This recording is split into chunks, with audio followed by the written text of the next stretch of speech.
નમસ્કાર. IIT પ્રાયોજિત Shiksharth TV ચેનલના માધ્યમથી આપણે વિવિધ મુદ્દાઓની જે ચર્ચા કરીએ છીએ તેમાં આપણે આગળ વધીએ. હું છું doctor Alpesh Nakrani, assistant professor Shrimati J Kundaliya graduate teachers college, Rajkot.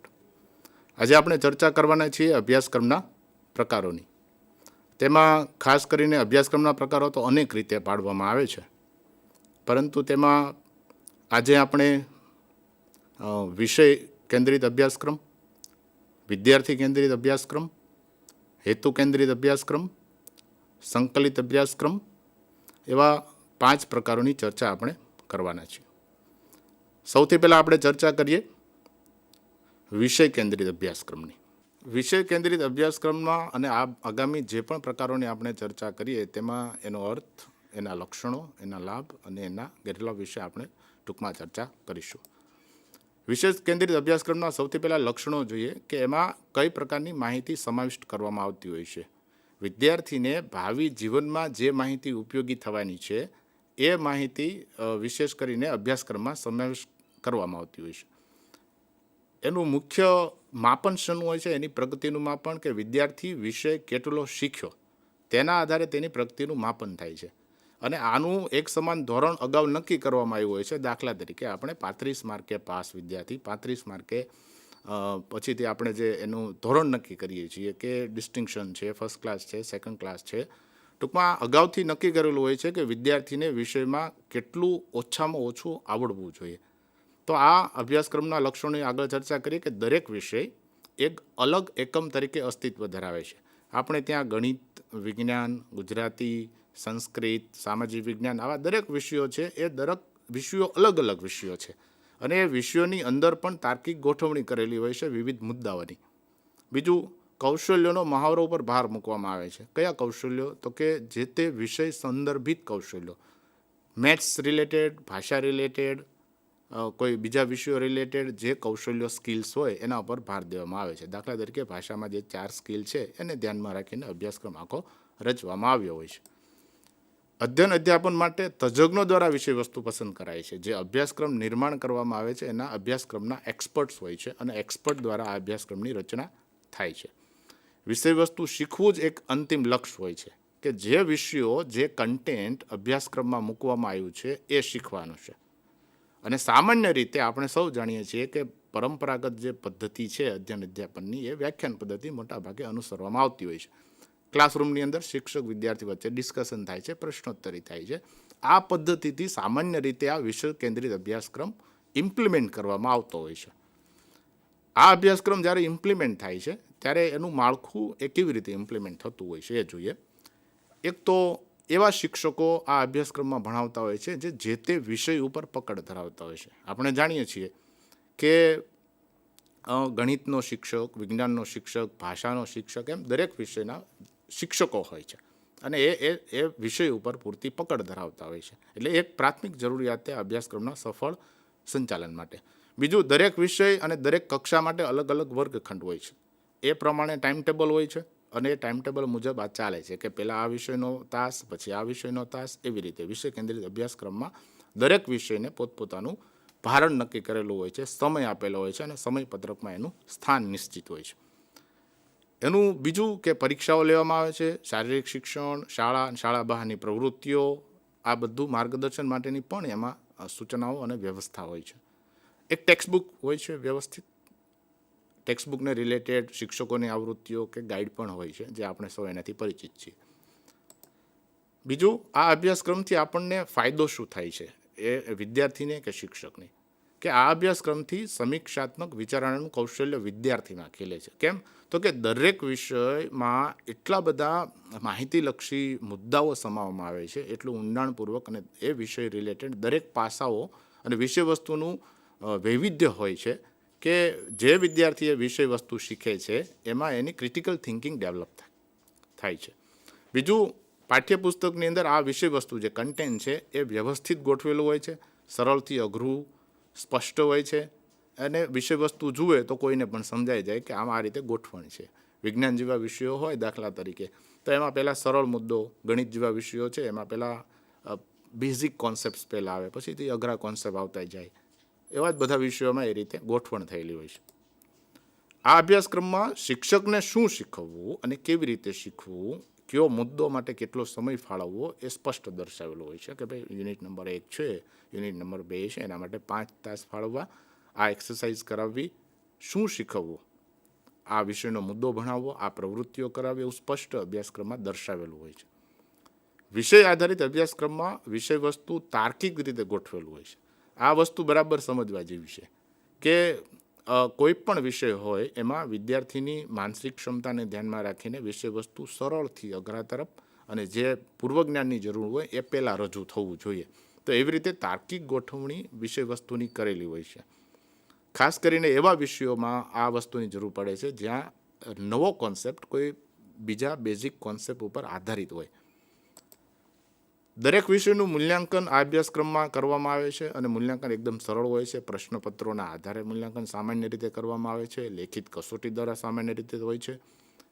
આ અભ્યાસક્રમમાં પરિવર્તન, ચેન્જીસ બહુ ઝડપથી કરી શકાય છે. સામાન્ય રીતે 4-5 વર્ષે પરિવર્તન થતા હોય છે, પણ કોઈ મુદ્દો એમાંથી દૂર કરવાનો થાય અને નવો મુદ્દો ઉમેરવાનો થાય તો આ અભ્યાસક્રમમાં એ કામ સરળતાથી થઈ શકે છે. કોઈ ભૂલો સુધારવી હોય તો પણ થઈ શકે છે.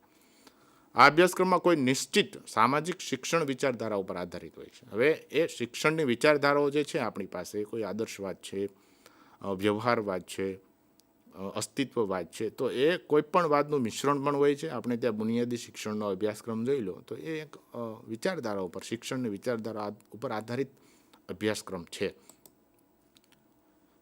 આ પ્રકારનો અભ્યાસક્રમ કોઈ પણ વિષયમાં ઊંડું જ્ઞાન પ્રાપ્ત કરવા માટે ખૂબ અસરકારક છે. હવે તમે જુઓ કે ધોરણ 10 સુધી આપણે દરેક વિષય સ્ટેપ બાય સ્ટેપ ભણ્યા છીએ.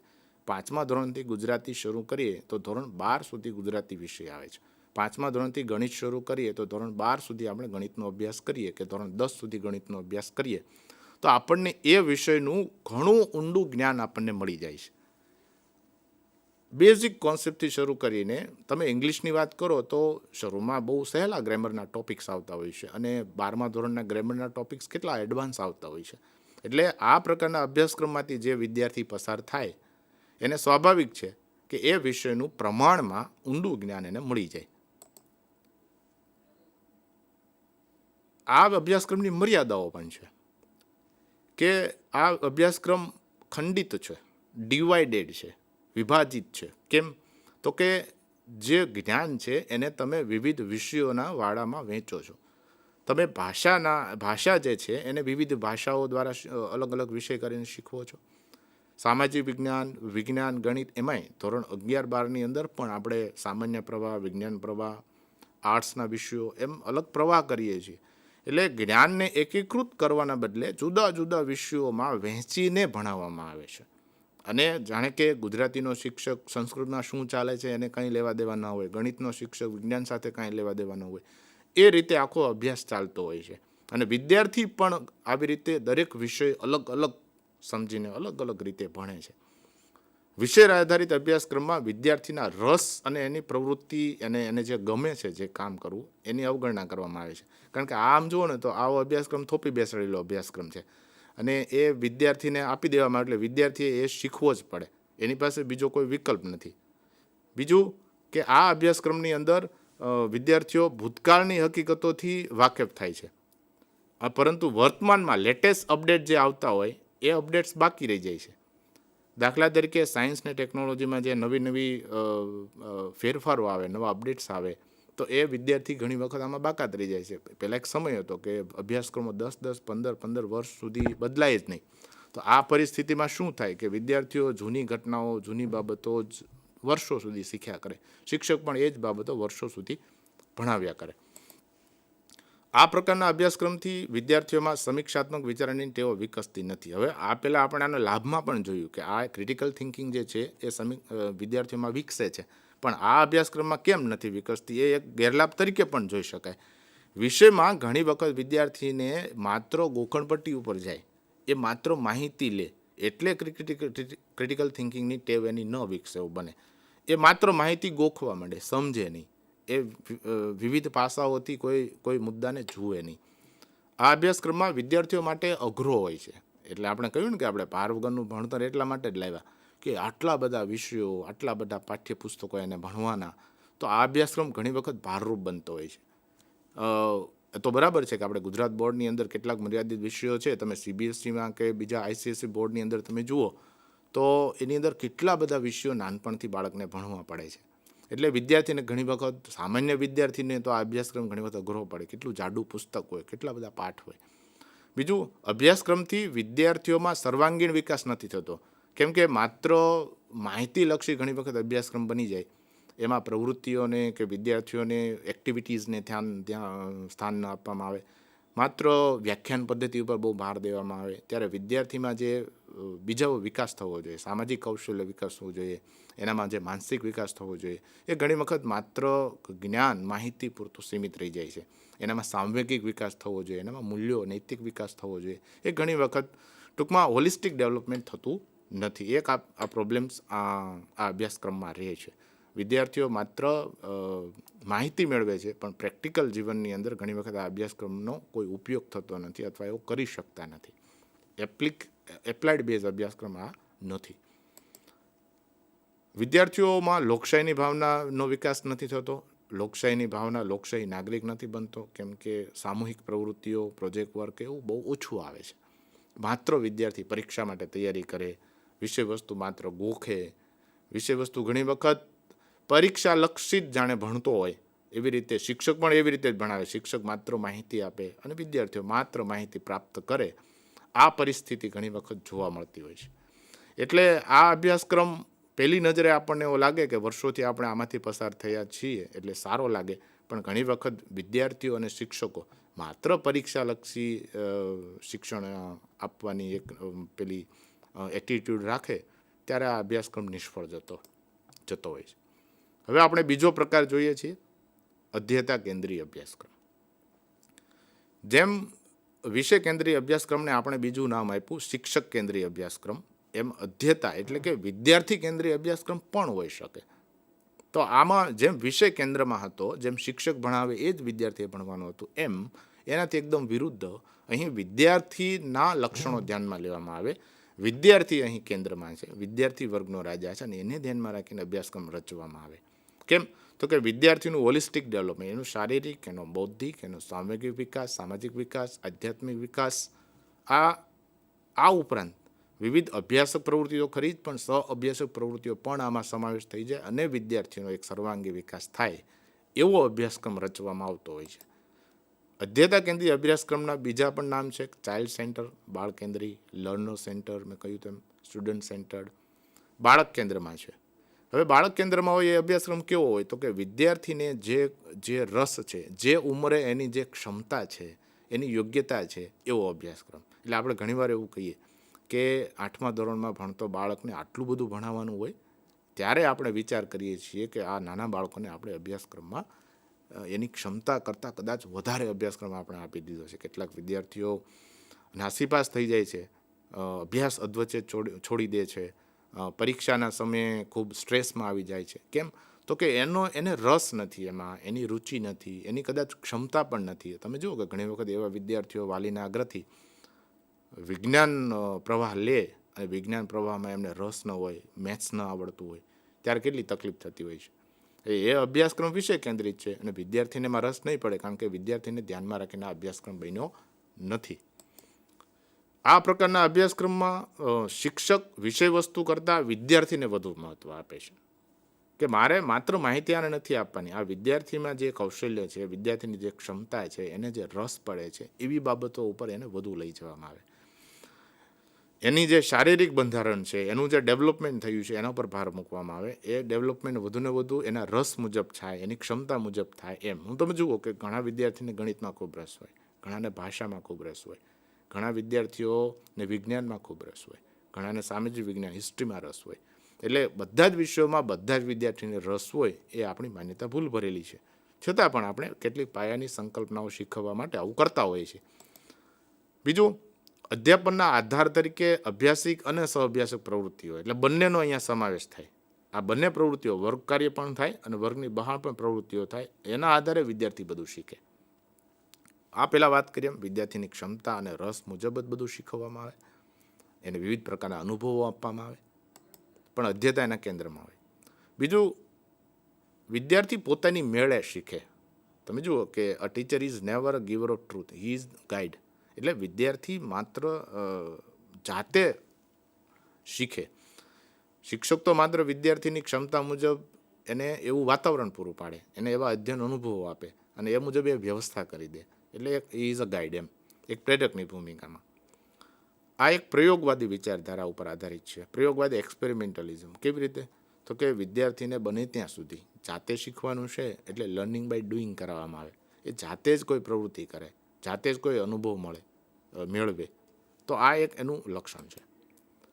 આ એક ક્રિયાત્મક એક્ટિવિટી બેઝ અભ્યાસક્રમ કહી શકાય આમ જોવા જાવ તો, કારણ કે વિદ્યાર્થીએ જાતે આ અભ્યાસક્રમનો અમલ કરવાનો છે. અહીંયા શીખવાની બધી જ જવાબદારી બાળક ઉપર છે. અભ્યાસક્રમ એકદમ ફ્લેક્સિબલ છે, કેમ કે વિદ્યાર્થીને રસ ના પડે તો એ મુદ્દો ડ્રોપ કરી દેવાનો છે. વિદ્યાર્થીને રસ પડે એ મુદ્દા પર વધુ કોન્સન્ટ્રેટ કરવાનું છે. એટલે લવચિક છે, ફ્લેક્સિબલ છે અને પરિવર્તનશીલ છે. શિક્ષકના હાથમાં છે, એમાં ચેન્જીસ એ કરી શકે છે. આ પ્રકારના અભ્યાસક્રમમાં વિષય વસ્તુની સમસ્યા કરતાં વિદ્યાર્થીની સમસ્યા પર ધ્યાન દેવામાં આવે છે, કે વિષય વસ્તુ કેવી રીતે ભણાવવું, કયું વિષય વસ્તુ ભણાવવું, એના કરતાં વિદ્યાર્થીને શું ભણવું છે, વિદ્યાર્થીને આ ઉંમરે કયું જ્ઞાન આપવું જરૂરી છે, વિદ્યાર્થીને કઈ બાબતો આ ઉંમરે જરૂરી છે અથવા ભાવિ જીવનમાં ઉપયોગી છે, એ ધ્યાનમાં રાખીને આ અભ્યાસક્રમ ઘડવામાં આવે છે. બીજું, આ અભ્યાસક્રમમાં ખાસ એ ધ્યાનમાં રાખવામાં આવે છે કે વિદ્યાર્થીને એના જીવનમાં it helps correlate in learning, એટલે જીવન સાથે એનું અધ્યયન જોડાણ કરવામાં આવે કે જીવનમાં હું જે આ ભણું છું એ મને જીવનમાં ક્યાં ઉપયોગી થશે, એ વાત છે. અહીં વિદ્યાર્થી સક્રિય રીતે અધ્યયન પ્રક્રિયામાં ભાગ લે છે, પોતે એક્ટિવ છે, કારણ કે એને પોતે જ શીખવાનું છે, એ કેન્દ્રમાં છે.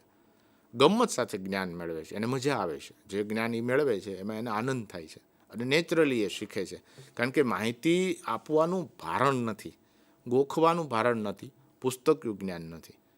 શાળાનું વાતાવરણ એકદમ ખુલ્લું છે, કડક શિસ્ત નથી, શિસ્ત મુક્ત છે. વિદ્યાર્થીને જે વિષયમાં રસ છે એની પ્રવૃત્તિમાં એ મગ્ન હોય છે. વિદ્યાર્થી વિવિધ પ્રવૃત્તિના માધ્યમથી શીખે છે અને પ્રવૃત્તિની પસંદગી પણ પોતે કરે છે, કેમ કે એમણે શીખવાનું છે.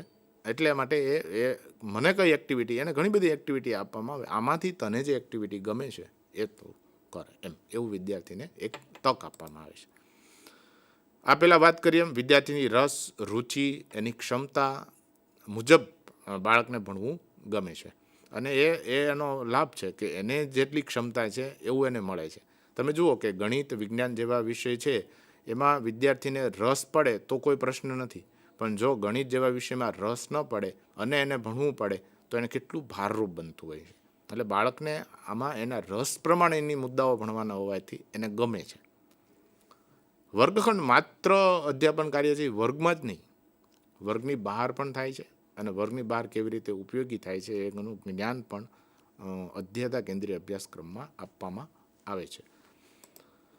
આ અભ્યાસક્રમની મર્યાદાઓ પણ છે કે વિદ્યાર્થીની જરૂરિયાત મુજબ શિક્ષકની પ્રવૃત્તિ કે સાહિત્યની પસંદગી કરવાની થાય તો એના માટે થોડીક ક્ષમતા શિક્ષક પક્ષે પણ જોઈએ, કારણ કે દરેક વિદ્યાર્થીની જરૂરિયાતોની સંતોષ આપવો બહુ અઘરો પડે.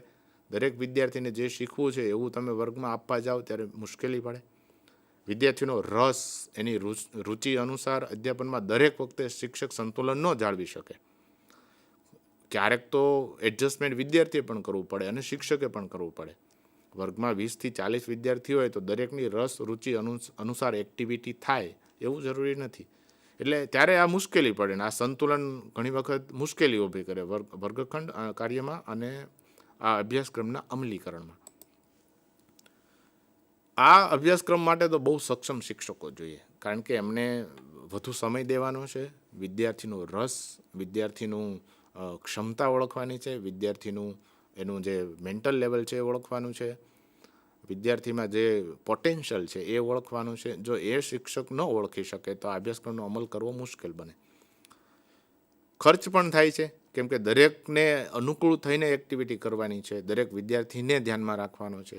ઘણી વખત દરેક વિદ્યાર્થી પોતાની પ્રવૃત્તિમાં એક્ટિવ હોય, પોતાનો વિષયની વાત વર્ગ કાર્યમાં એક્ટિવ હોય ત્યારે શું થાય કે વર્ગખંડ એકદમ ઘોંઘાટીયો થાય, અતિ વ્યસ્ત લાગે તમને.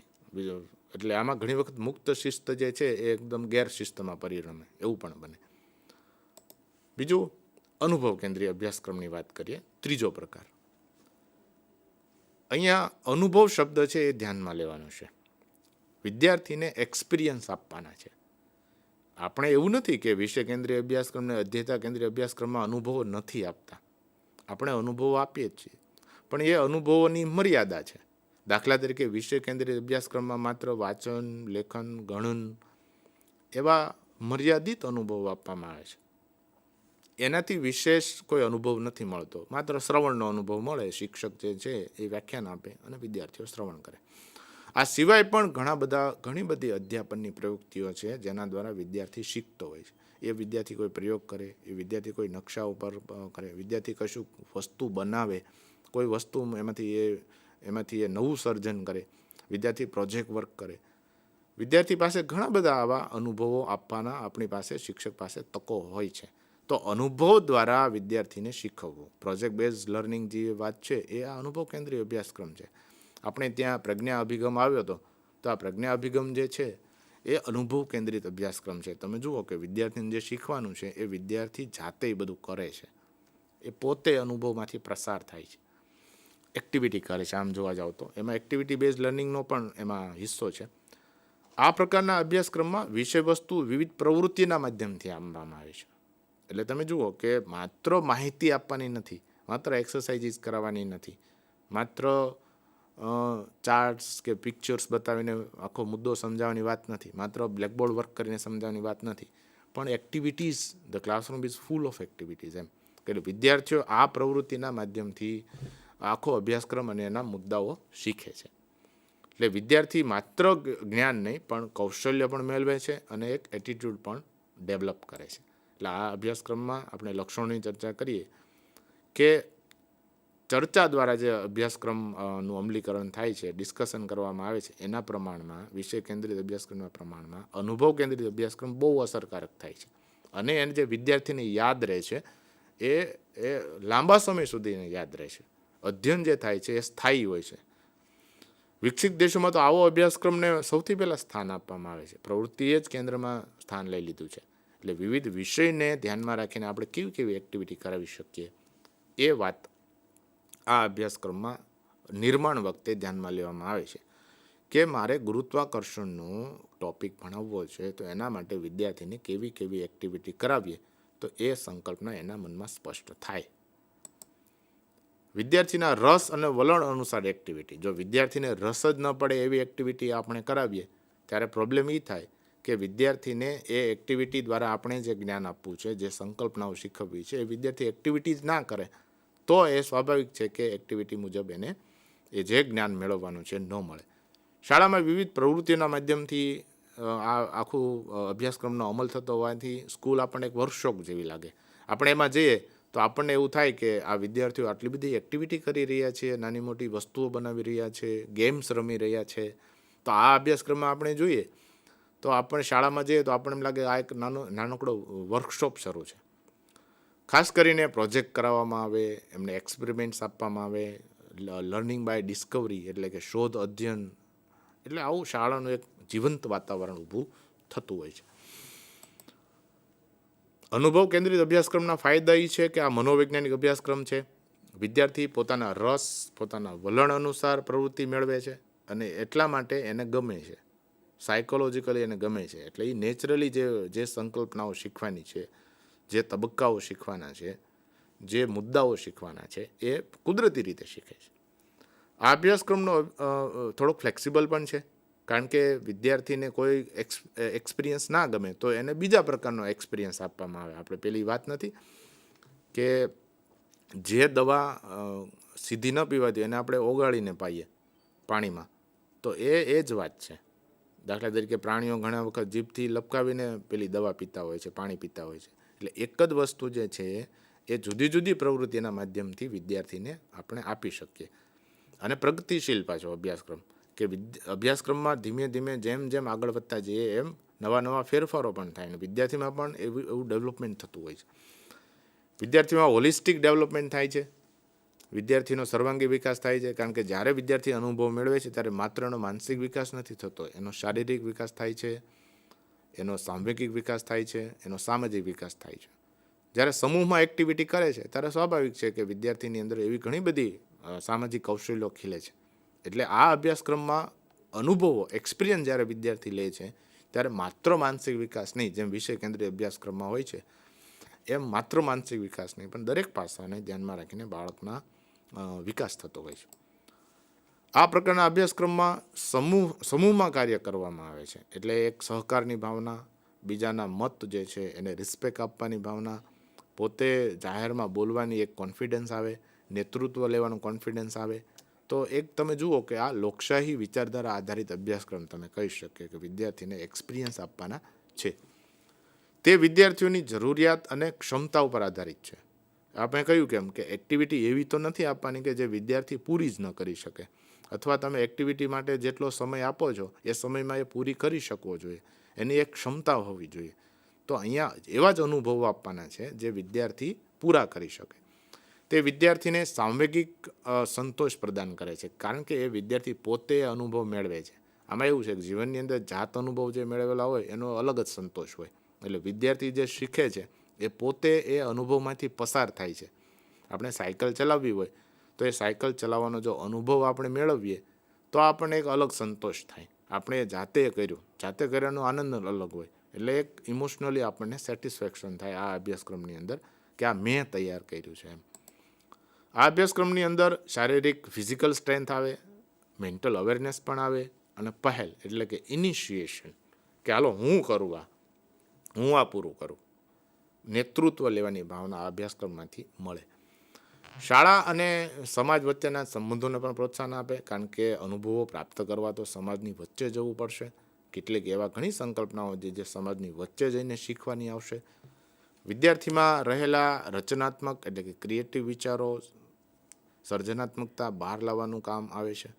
એટલે જેમ અનુભવ જે મેળવવા જોઈએ ત્યારે કેટલીક નવી બાબતો એવી વિદ્યાર્થી શીખે છે જેનાથી સાવ નવું સર્જન એ કરે છે, વિદ્યાર્થી જાતે રચે છે.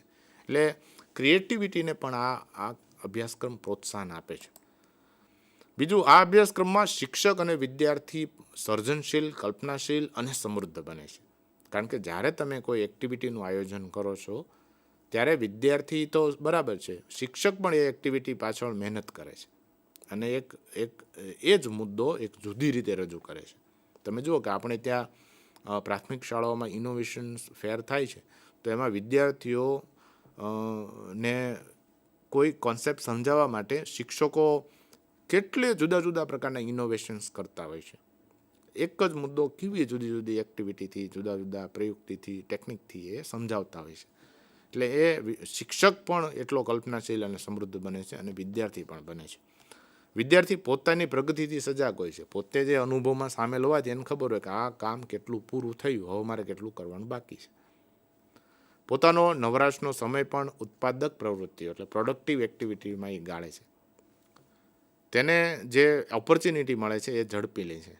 આજુબાજુનું વાતાવરણનો એ મહત્તમ ઉપયોગ કરે છે. તમે જુઓ કે વિજ્ઞાનની અંદર નાનકડો પ્રયોગ કરવાનો હોય તો એ વિદ્યાર્થીને તમે કોઈ પ્રયોગ એના ઘેર જઈને ઘરની આજુબાજુની નાની નાની વસ્તુઓ ભેગી કરીને પ્રયોગ કરવાનું કહો તો એની આજુબાજુમાં એના ઘરમાં જે વસ્તુઓ પડી છે એમાંથી એ નાનકડો પ્રયોગ પૂરો કરશે. હવાના દબાણનો ફુગાનો ઉપયોગ કરીને એ પ્રયોગ કરશે. એટલે તમે જુઓ કે આમાં જુગાડ કરીને પણ બાળક એ એક્ટિવિટી પૂરી કરશે અને એમાંથી કંઈક આઉટપુટ આપશે. એટલે એને ઉત્પાદક પ્રવૃત્તિ આપણે કહીશું કે એમાંથી કંઈક આઉટપુટ મળશે. આ અભ્યાસક્રમથી વિવિધ પ્રવૃત્તિઓ અને પ્રોજેક્ટ કાર્યના લીધે વિદ્યાર્થીમાં સામાજિક, નૈતિક, સૌંદર્યાત્મક અને લોકશાહી આ બધા જ મૂલ્યોનો વિકાસ થાય છે. સામાજિક તો મેં કીધું એમ સામૂહિક સમૂહમાં એ અનુભવ મેળવે છે ઘણા. નૈતિક મૂલ્યો, એની અંદર મૂલ્યો પણ ખીલે છે, કેમ કે બીજાની રિસ્પેક્ટ કરવાની છે, બીજાની સાથે રહીને કામ કરવાનું છે, અનુભવ મેળવતી વખતે શિસ્તમાં રહેવાનું છે, કયું સારું છે, કયું નબળું છે, આ કામ હું કરું તો કેટલું સુંદર થાય, કેટલું બેસ્ટ હું આપી શકું, એમ કલા દ્રષ્ટિ પણ એની ખીલે છે. અને સમૂહમાં કામ કરવાનું હોવાથી એનામાં સામાજિક કૌશલ્યો, લોકશાહી મૂલ્યો તો ખીલે જ છે. આ અભ્યાસક્રમમાં કાર્યો, શિક્ષણ, કાર્ય અને જીવન, શાળા અને સમાજ આ વચ્ચે એક સેતુનું કામ કરે છે. કે જ્યારે એક્ટિવિટી થાય છે એની સાથે સાથે એમાં શિક્ષણ સંલગ્ન છે, સંકળાયેલું છે. વિદ્યાર્થી જે અનુભવ મેળવે છે એ જીવનમાં કામમાં લાગવાના છે. શાળા અને સમાજ વચ્ચે એમ અહીં અનુબંધ થાય છે. આ અભ્યાસક્રમના કેટલાક ગેરલાભ આપણે જોઈએ તો વિવિધ પ્રકારની પ્રવૃત્તિઓના આયોજન માટે જરૂરી સાધન સામગ્રી આપણને મુશ્કેલ પડે. એ અનુભવ આપવા માટે જે સાધનો જોઈએ, જે સામગ્રી જોઈએ, પેપર, પેન્સિલ, કલર બોક્સ, આ તો બહુ નાની એક્ટિવિટીની વાત છે. જો તમારે મોટા પ્રયોગો કરવા હોય તો કેટલી બધી વસ્તુઓ આપણે વસાવવી પડે. એ એક્ટિવિટી પૂરી કરવા માટે જે સામગ્રી જોઈએ એ બધા વિદ્યાર્થીઓને પૂરી પાડવી પડે, ત્યારે મુશ્કેલી ઊભી થાય.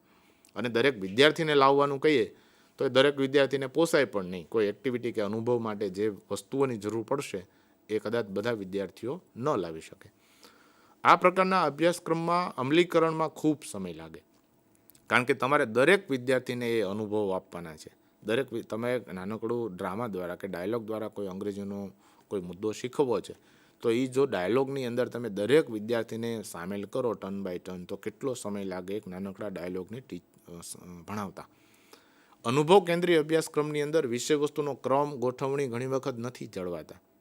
કેમ કે જે તમે અનુભવ એમને આપો છો એમાં જે મુદ્દો છે એ કદાચ ક્યારેક અઘરો હોય, ક્યારેક એ બહુ સરળ મુદ્દો હોય, એના પછી કોઈ એક્ટિવિટી છે એમાં બહુ અઘરો મુદ્દો આવી જાય. એટલે જે તાર્કિક ક્રમમાં વિષય કેન્દ્રિત અભ્યાસક્રમમાં જેમ મુદ્દા ગોઠવેલા હોય એમ અહીં એવું હોતું નથી, એવું થઈ શકતું નથી.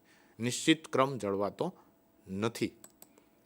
આ અભ્યાસક્રમના અમલીકરણ માટે વધુ પૈસાની, વધુ નાણાંની જરૂર પડે. કેમ કે ખર્ચાળ છે. અનુભવ આપવા માટે વિદ્યાર્થીઓને ઘણી વખત બહાર લઈ જવા પડે. કોઈ ફિલ્ડ વર્ક કરાવવું હોય ત્યારે વિદ્યાર્થીને બહાર લઈ જવા પડે. વિદ્યાર્થીને કોઈ સાઇટની વિઝિટ કરાવવી હોય, કોઈ પ્રવાસ પર્યટન કરવા હોય, કારણ કે અનુભવ આપવા માટે તમારે તે સ્થળે લઈ જવા પડશે. તો એના માટે નાણાંની જરૂર પડે. અભ્યાસક્રમની અંદર એક્ટિવિટી જે કરાવવાની છે, જે અનુભવો પૂરા પાડવાના છે, એના માટે સાધનો વસાવવા પડે, સામગ્રી વસાવવી પડે, તો એ ખર્ચાળ છે. આ અભ્યાસક્રમને સફળતાપૂર્વક અમલ કરવા માટે હોશિયાર શિક્ષકો જોઈએ, કારણ કે વિદ્યાર્થીઓને અનુભવો પૂરા પાડવા, જો વાંચન, લેખન, ગણન અને શ્રવણ આવા સાદા અનુભવો પૂરા પાડવા સહેલા છે, પણ વિદ્યાર્થીને એનાથી આગળ વધીને વિશિષ્ટ અનુભવો પૂરા પાડવા ખૂબ મુશ્કેલ છે. આ પ્રકારના અભ્યાસક્રમ દ્વારા વિદ્યાર્થીની પ્રગતિનું મૂલ્યાંકન પણ અઘરું છે. વિદ્યાર્થીએ અનુભવમાંથી પસાર થયો, એને કેટલું આવડ્યું, કેટલું નથી આવડ્યું, કેટલું એને મુશ્કેલ પડ્યું, એનું મૂલ્યાંકન થોડુંક સબ્જેક્ટિવ એટલે કે આત્મલક્ષી થાય છે. આપણે એનું મૂલ્યાંકન કે લેખિત કસોટીમાં કેટલું સરળ પડે કે વિદ્યાર્થીને 5 પ્રશ્નોમાંથી 3 પ્રશ્નો બરાબર સાચા આવડ્યા, 5 ખાલી જગ્યામાંથી 3 ખાલી જગ્યા આવડી.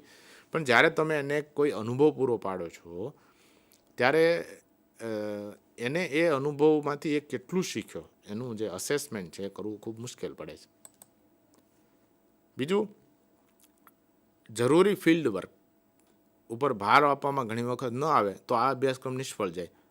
કે હવે અમુક એક્ટિવિટી કે અમુક એક્સપિરિયન્સીસ ચાલો આપણે નથી આપવા, શિક્ષક આળસ કરી જાય, વિદ્યાર્થીઓ આળસ કરી જાય, વિદ્યાર્થીઓ માત્ર ફોર્માલિટી ખાતર એ કામ પૂરું કરીને આપી દે, ત્યારે આ સમસ્યા થતી હોય છે કે વિદ્યાર્થીને એકચ્યુઅલમાં જે અનુભવો લેવાના છે એનો લે. દાખલા તરીકે બીએડની અંદર ઇન્ટર્નશીપ છે, એક અનુભવ કેન્દ્રિત વાત છે.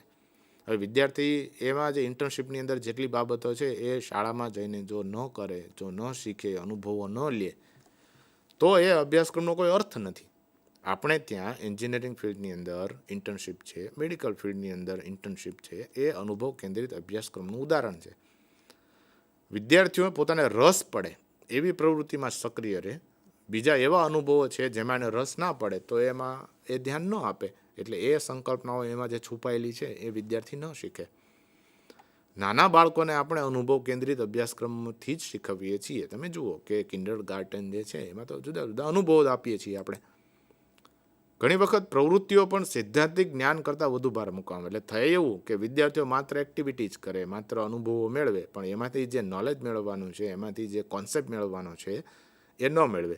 દાખલા તરીકે દબાણ છે, ઘર્ષણ છે, પ્રતિબિંબ છે, તો આ જે પ્રકાશનું પરાવર્તન છે, તો આ કોન્સેપ્ટ છે. પણ વિદ્યાર્થી પ્રકાશનું પરાવર્તનની માત્ર એક્ટિવિટી કરે, અનુભવ મેળવે, પણ એમાંથી જે શીખવાનું છે એ ન શીખે. એટલે ઘણી વખત એવું થાય કે માત્ર વિદ્યાર્થીઓ એક્ટિવિટી કરે પણ એમાંથી જે શીખવાની સૈદ્ધાંતિક બાબતો છે એ સમજ તો નબળી રહી જાય. એટલે પ્રેક્ટિકલ અને આ થિયરી આ બંને વચ્ચેનું સંતુલન જાળવવું અનુભવ કેન્દ્રિત અભ્યાસક્રમમાં ઘણી વખત મુશ્કેલી ઊભી કરે. કોઈ હેતુઓ સ્પષ્ટ નથી હોતા, એક્સપિરિયન્સ આપવાનો છે ત્યારે એવું થાય કે હેતુઓ સ્પષ્ટ ના હોય એટલે અભ્યાસક્રમ પોતે જ અસ્પષ્ટ થાય કે એકચ્યુઅલી વિદ્યાર્થીને શું શીખવવું છે આ એક્ટિવિટીના માધ્યમથી, આ અનુભવના માધ્યમથી. ત્યારે આ જો સ્પષ્ટતા ના હોય ત્યારે આ અભ્યાસક્રમ ખુદ પોતે અસ્પષ્ટ થાય. હવે આપણે જોઈએ સંકલિત અભ્યાસક્રમ. જેમ શબ્દ છે એવી જ વાત છે કે ઇન્ટિગ્રેટેડ. તમે યાદ કરો વિષય કેન્દ્રિત અભ્યાસક્રમમાં શું હતું, તો કે વિષયો, જુદા જુદા વિષયોના માધ્યમથી આપણે અભ્યાસક્રમ શીખવતા હતા. આનાથી આ વસ્તુ વિરુદ્ધ છે કે સંકલિત અભ્યાસક્રમમાં બધા જ વિષયોનું સંકલન કરવામાં આવે છે. એક્સપિરિયન્સીસ, અધ્યયન અનુભવો જેમાંથી વિદ્યાર્થી શીખે એનું એકીકરણ કરવામાં આવે છે. એટલે તમે જુઓ કે આવા અભ્યાસક્રમમાં વિષયોના વાડા નથી, જુદા જુદા વિષયો તરીકે નથી શીખવવામાં આવતું, પણ દરેક મુદ્દાઓને ધ્યાનમાં રાખીને શીખવવામાં આવે છે. હવે આ વિશિષ્ટ વાત છે કે દાખલા તરીકે અંગ્રેજીની અંદર એક ડેન્ટલ હેલ્થ નામનો પાઠ આવે છે. એક વિઝિટ ટુ ફેર આવે છે તો એની અંદર હાઇડ્રોપોનિક્સ મેથડની વાત આવે છે. તો તમે જુઓ કે ડેન્ટલ હેલ્થ અને હાઇડ્રોપોનિક્સ મેથડ આ બંને આમ જોવા જાઓ તો થોડાક સાયન્સ સાથે રિલેટેડ સબ્જેક્ટ છે. જો તો ખેતી પ્રધાનની વાત આવે છે, ખેતી કેવી રીતે કરવી, તો એક અર્થશાસ્ત્ર સાથે પણ રિલેટેડ છે, ભૂગોળ સાથે પણ રિલેટેડ છે આ જ મુદ્દો. એટલે તમે જુઓ કે ભાષાનો એક મુદ્દો જે છે એ કેટલા વિષયો સાથે જોડાયેલો છે.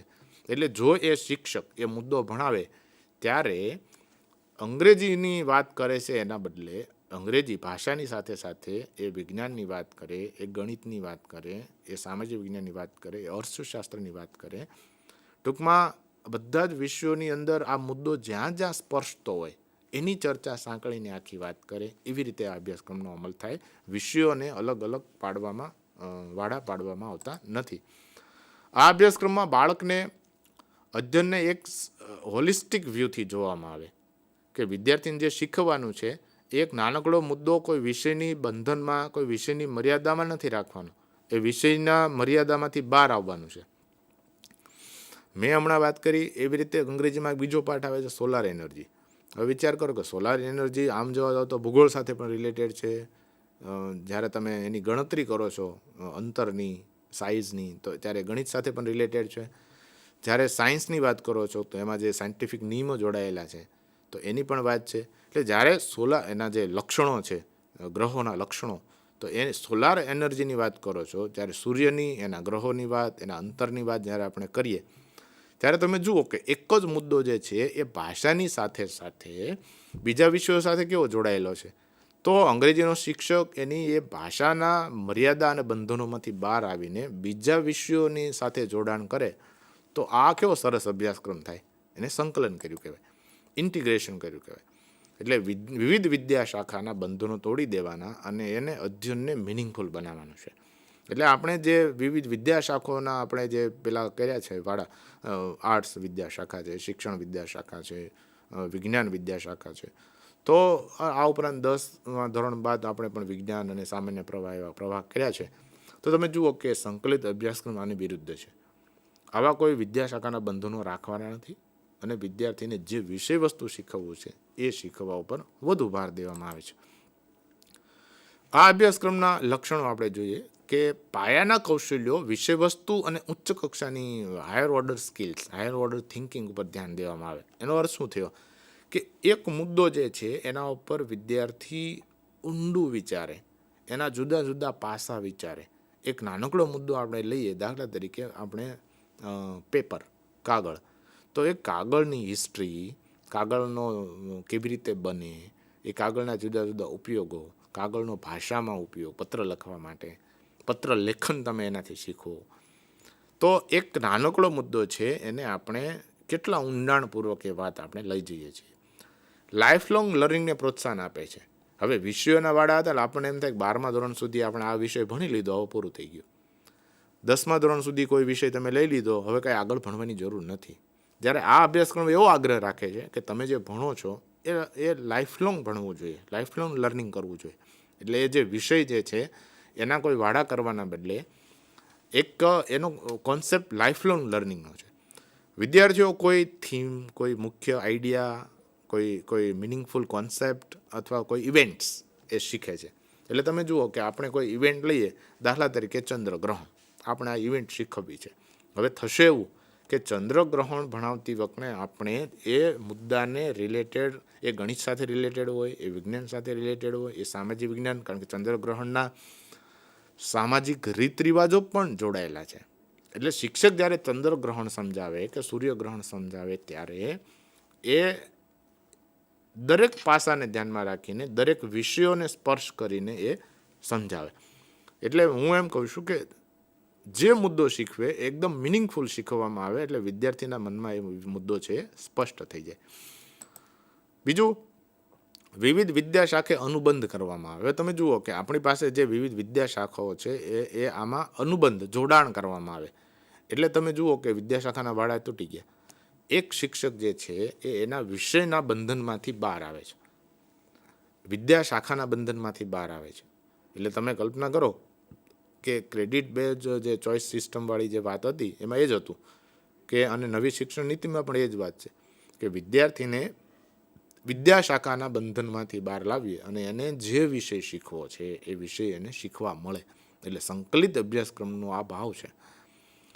વિદ્યાર્થીને જે કૌશલ્ય શીખ્યા છે એનો ઉપયોગ કરવાની પણ તક મળે છે. વાસ્તવિક જીવનના અનુભવોમાં વિદ્યાર્થી પોતે એક્ટિવ હોય છે.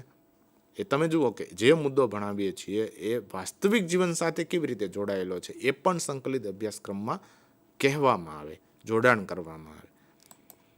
બીજું, અધ્યેતાઓનું ધ્યાન ખેંચી એને પ્રેરણા આપવામાં આવે અને એની સાથે ચેલેન્જીસ આપવામાં આવે. કેમ કે તમે જુઓ કે જ્યારે એક મુદ્દો પ્રેઝન્ટ કરવામાં આવશે ત્યારે એમણે એ મુદ્દાના દરેક પાસાનું વિદ્યાર્થી પાસે એનાલિસિસ કરવાનું છે, શિક્ષકે એનાલિસિસ કરાવવાનું છે. ત્યારે આ પ્રશ્ન ઊભો થશે.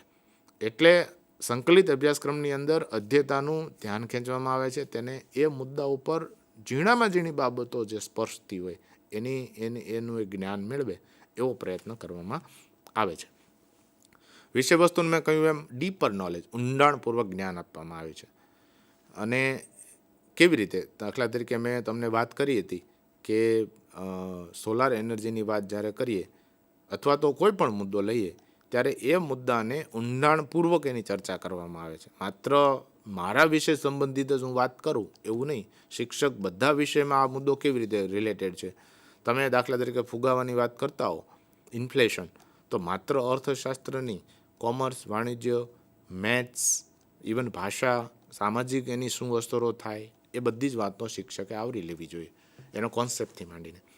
વિદ્યાર્થીમાં એટીટ્યૂડ, સ્કિલ્સ, નોલેજ, આ વિવિધ અનુભવ એમને આપવામાં આવે અને એ બધા વચ્ચે સંકલન, જોડાણ કરવામાં આવે. એટલે જ એને સંકલિત અભ્યાસક્રમ કહેવાય. આ અભ્યાસક્રમથી શું ફાયદો થાય કે વિદ્યાર્થીઓ વિવિધ વિષય વસ્તુમાં રહેલા મુદ્દાઓને જોડી શકે છે, સંકલન કરી શકે છે. કેમ? તો કે આ અભ્યાસક્રમનો ભાવ જ એવો છે કે વિદ્યાર્થી વિષયના બંધનોમાંથી બહાર આવે. વિદ્યાર્થી એમ વિચારે કે આ વિષય વસ્તુ કયા કયા વિષય સાથે જોડાયેલું છે, મુદ્દાઓ સાથે જોડાયેલું છે, એ શીખે, જોડતા શીખે. એટલે જ્ઞાનને એકીકૃત કરીને શીખે છે, જ્ઞાનને ખંડિત સ્વરૂપે નહીં. શિક્ષકો પણ એકબીજાની સાથે મળીને કામ કરી શકે છે. પહેલાંમાં કેવું હતું કે વિશેષ કેન્દ્રિત અભ્યાસક્રમમાં શિક્ષકો જે ભણાવે છે એ પોતાના વિષય પૂરતા જ મર્યાદિત રહે છે. ગણિતનો શિક્ષક આજીવન ગણિતનું કામ કર્યા કરે, વિજ્ઞાનનો શિક્ષક આજીવન વિજ્ઞાનનું કામ કર્યા કરે, ભાષાનો શિક્ષક માત્ર ભાષાની વાત કરે. આમાં એવું થાય કે ભાષાનો શિક્ષક પણ ગણિતના શિક્ષકની મદદ લે, વિજ્ઞાનના શિક્ષકની મદદ લે અને સરસ મજાનું કામ કરે. કેમ કે એને જે મુદ્દો ભણાવો છે એ બીજા વિષયો સાથે કેવી રીતે જોડાયેલો છે, વાસ્તવિક જીવન સાથે પણ જોડતા વિદ્યાર્થી શીખે અને વિદ્યાર્થી એક્ટિવ રહીને શીખતો હોય છે. સંકલન, ઇન્ટિગ્રેશન થતું હોવાથી વિદ્યાર્થીને માહિતી છે એ લાંબા સમય સુધી યાદ રહે. કારણ કે માહિતી આજુબાજુમાં એ કયા વિષયો સાથે જોડાયેલી છે એ પણ શીખે છે અને એ જે માહિતી જે છે એનું ઊંડાણ પણ એટલું છે. એટલે એ વિદ્યાર્થીને બહુ ઝડપથી યાદ રહી જાય છે. કારણ કે કોન્સેપ્ટ શિક્ષક જે છે એ કોઈ અધૂરો નથી છોડી દેતા. એનું દરેક પાસાનું એનાલિસિસ વર્ગમાં થાય છે. એટલે વિદ્યાર્થીને કોઈ મનમાં પ્રશ્ન જ ઉપસ્થિત રહેતો નથી. એટલે વિદ્યાર્થીને યાદ રહી જાય છે.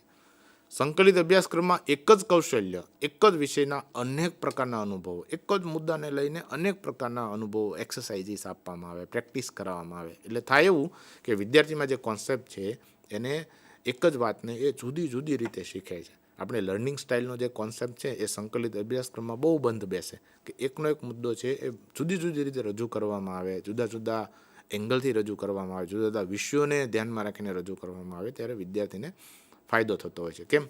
તો કે જે મુદ્દો શીખવીએ છીએ તે ભાષાના સંદર્ભમાં ભણાવવામાં આવે ત્યારે વિદ્યાર્થીને નથી ગમતું, પણ એ જ વાત જાણે ગણિતની ગમતથી કે વિજ્ઞાનના દ્રષ્ટિકોણથી કે સામાજિક વિજ્ઞાનના દ્રષ્ટિકોણથી ભણાવવામાં આવે ત્યારે એ જ મુદ્દો એ વિદ્યાર્થી રસપૂર્વક શીખે છે. વિદ્યાર્થીમાં જે એપ્લિકેશન છે, કૌશલ્ય છે, એ એ ઓપોર્ચ્યુનિટીઝ આપવામાં આવે છે. કેમ? તો કે વિદ્યાર્થીને જે શીખવવામાં આવે છે એ મુદ્દો બધા જ વિષયોને સાંકળીને કરવામાં આવતો હોવાથી વિદ્યાર્થીમાં જે નોલેજ આવે છે એ એપ્લાઇડ બેઝ આવે છે. તમે એ મુદ્દા વિશે વિદ્યાર્થીને કાંઈ પણ પૂછો, ગમે તેવો અઘરો પ્રશ્ન પૂછો, ગમે તેવો ફેરવીને પ્રશ્ન ટ્વિસ્ટ કરીને પૂછો, તો પણ એ વિદ્યાર્થીને આવડી જાય છે. કેમ? તો કે એ વિદ્યાર્થી એ મુદ્દાના બધા જ પાસાઓનો અભ્યાસ એણે અભ્યાસક્રમમાં કર્યો હોય છે. એટલે સંકલિત અભ્યાસક્રમ બહુ વિશિષ્ટ છે. આ અભ્યાસક્રમમાં વિદ્યાર્થી માટે જે જ્ઞાન છે એનું ઊંડાણ પણ એટલું છે અને પહોળાઈ પણ એટલી છે. હવે તમે વિચાર કરો કે ડેપ્થ, ઊંડાઈ એટલે જે મુદ્દો છે એ એકદમ ઊંડાણપૂર્વક એના દરેક મુદ્દાઓ, એના પેટા મુદ્દાઓ, એના કોન્સેપ્ટ, એની વ્યાખ્યાઓ બધું જોવામાં આવે છે. આ ઉપરાંત એ બીજા આજુબાજુના વિષયો સાથે કેવી રીતે જોડાયેલો છે એમ એની પહોળાઈ પણ જોવામાં આવે છે. એટલે સંકલિત અભ્યાસક્રમમાં જે વિદ્યાર્થી એક અભ્યાસ પ્રત્યે પોઝિટિવ એટીટ્યૂડ એનો ખીલે છે કે વિષયોના વાળા નથી, એટલે વિદ્યાર્થી જે ભણે છે એ દિલથી ભણે છે, એને એક પોઝિટિવ એટીટ્યૂડ અભ્યાસ પ્રત્યે થાય છે. અભ્યાસક્રમ એકદમ ફ્લેક્સિબલ છે, કારણ કે જે મુદ્દો ભણાવવામાં આવે છે એમાં કોઈ વિષયના વાળા નથી, એટલે શિક્ષક જ્યાં એ મુદ્દો ટચ થતો હોય, સ્પર્શતો હોય, સંદર્ભ થતો હોય એ ત્યાં શિક્ષક જઈ શકે છે, એ મુદ્દા ઉપર ચર્ચા કરી શકે છે. વિદ્યાર્થીના પ્રી એક્સપિરિયન્સ, પૂર્વાનુભવોને પણ ધ્યાનમાં લેવામાં આવે છે. વિદ્યાર્થી હોલિસ્ટિક રીતે શીખે છે. આ અભ્યાસક્રમની મર્યાદાઓ પણ છે કે આ અભ્યાસક્રમ આવી રીતે તો નીચલા ધોરણમાં ભણાવાય. આપણે જુઓ કે નીચલા ધોરણમાં ઓછા વિષયો છે અને આપણે જે ચર્ચા કરીએ છીએ, શિક્ષક જ્યારે નીચલા ધોરણમાં ચર્ચા કરતો હોય ત્યારે બધા વિષયોને ધ્યાનમાં રાખીને ઊંડાણપૂર્વક ચર્ચા થાય. પણ જ્યારે એ જ વિદ્યાર્થી આગળ વધે ત્યારે તેને કોઈ વિષય ઉપર એક્સપર્ટ થવું જોઈએ. ન તો થાય એવું કે આ વિદ્યાર્થીને બધું જ થોડું થોડું આવડે, કોઈ એક વિષયમાં એ એક્સપર્ટ ના થાય. એટલે એક શિક્ષક દરેક વિષય અંગે ઊંડું જ્ઞાન ન ધરાવતો હોય ત્યારે મુશ્કેલી પડે. હવે એવું થાય કે દરેકને બધા વિષયોનું થોડું જ આવડતું હોય, એટલે સંકલિત અભ્યાસક્રમમાં ભાષાના શિક્ષકને તમે ગણિતની ચર્ચા કરવાનું કહો તો એને મુશ્કેલી પડે, ગણિતના શિક્ષકને ભાષાનો સંદર્ભ આપવાનું કહો તો મુશ્કેલી પડે. બધા પાસે ઇકોનોમિક્સનું, ભૂગોળનું, ઇતિહાસનું જ્ઞાન ના જ હોય, એટલે અભ્યાસક્રમનું અમલીકરણ મુશ્કેલ પડે. હોશિયાર શિક્ષકો હોય એ જ આ અભ્યાસક્રમનો અમલ બરાબર કરી શકે. કોઈ પણ વિષયના મૂળભૂત ખ્યાલની અવગણના થાય. હવે ઘણીવાર એવું થાય કે એ જે મુદ્દો ભણાવવામાં આવે છે એની ચર્ચા તો થઈ જાય, પણ જે બેઝિક કોન્સેપ્ટ છે એ સાઈડમાં રહી જાય. એટલે કોઈ એક જ વિષયને ધ્યાનમાં રાખીને સીધી લીટીમાં એ જ મુદ્દાની ચર્ચાઓ આગળના ધોરણમાં થતી જાય એવું આમાં ન બને, ત્યારે મુશ્કેલી થાય. નિશ્ચિત વિષય આધારિત અધ્યાપન હોવાથી સંકલિત અભ્યાસક્રમ આધારિત અધ્યાપન કરતાં થોડુંક સોંઘવું પડે કે વિષયોના વાળા નક્કી છે. સંકલિત અભ્યાસક્રમમાં તો કેટલી બધી એક્ટિવિટી કરાવવાની થાય, બધા વિષયોની ચર્ચા કરવાની થાય, બધા વિષયોને સંકલન કરવાનું થાય, એનું સમયપત્રક ગોઠવવું કેટલું મુશ્કેલ પડે.